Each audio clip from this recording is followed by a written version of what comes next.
Cette semaine, Destination Francophonie vous emmène en France, à Nice, sur la Côte d'Azur.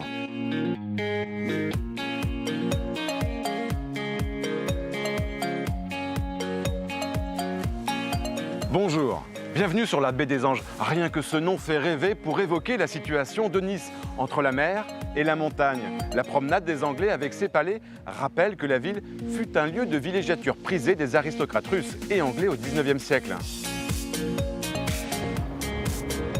Aujourd'hui, Nice est une grande ville moderne ouverte sur toutes les cultures. Elle le prouve d'ailleurs chaque été en recevant plusieurs professeurs de français venus du monde entier. Ils participent à une université pas tout à fait comme les autres, les universités du monde. Pour vous les présenter, je vous emmène sur les hauteurs de Nice.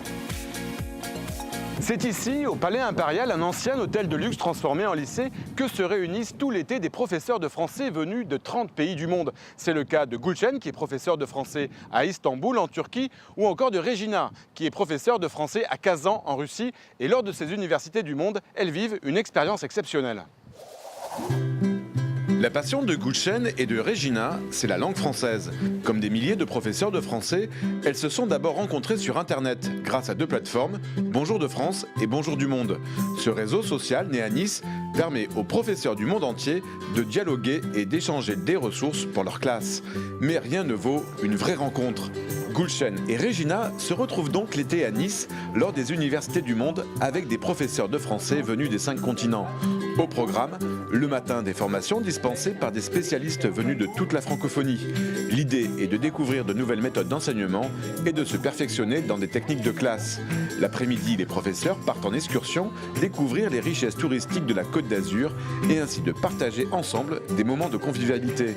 Chaque soir, les professeurs de français font découvrir la culture de leur pays à travers des expositions, des chants ou des danses. C'est toute la force de ces universités du monde. Elles permettent à ces professeurs de s'ouvrir à la culture de l'autre, de renforcer leur passion pour leur métier de professeur de français et de faire partie d'une grande communauté liée par l'amour de la langue française. Le vocabulaire des classes ménagères. Alors vous le voyez, les professeurs ne sont pas tous à la plage. Ils travaillent avec beaucoup de plaisir bien sûr et là ils participent à un atelier sur comment apprendre le français avec le théâtre. Gülşen est justement ici. Alors Gülşen, qu'est-ce que ça vous apporte de participer aux universités du monde? Et voilà, pour moi, l'Université du monde, c'est une grande opportunité et de connaître tous les professeurs du monde entier. Donc je suis tellement contente d'être ici. Je connaissais bien sûr un petit peu la culture française, mais ici nous avons une occasion de connaître la culture française et en même temps les autres cultures du monde. On apprend les nouvelles choses et en même temps on partage nos expériences. On a eu vraiment une opportunité de changer les techniques dans la classe pour enseigner le français parce qu'il faut sortir des techniques traditionnelles. On enseigne la même langue, mais les pratiques sont tellement différentes et on découvre des idées auxquelles on ne pensait même pas.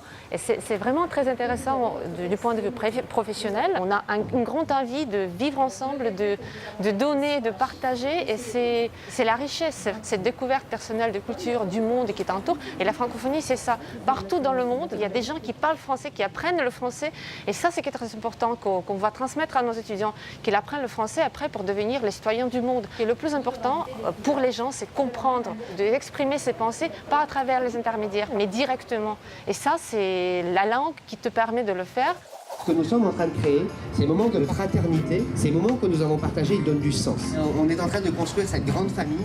Yann est le directeur des universités du monde ici à Nice. Alors finalement, Yann, quel est l'objectif des universités du monde? Les universités du monde, c'est une formation pour professeurs, entre guillemets classique, à laquelle nous avons souhaité associer des talents qui ont été sélectionnés dans différents pays, sur différents continents. C'est un lieu où toutes les cultures vont pouvoir se rencontrer et permettre aux professeurs de français de pouvoir s'exprimer, mais aussi apprendre. La fraternité, c'est ça aussi qui fait vivre la francophonie, parce que la langue française est juste un moyen pour que des cultures se rencontrent. Alors si vous êtes professeur de français et que vous souhaitez participer à cette aventure exceptionnelle, rendez-vous sur le site internet des universités du monde. Nous, on se retrouve la semaine prochaine pour une nouvelle destination. D'ici là... Bonne semaine à tous. Ouais.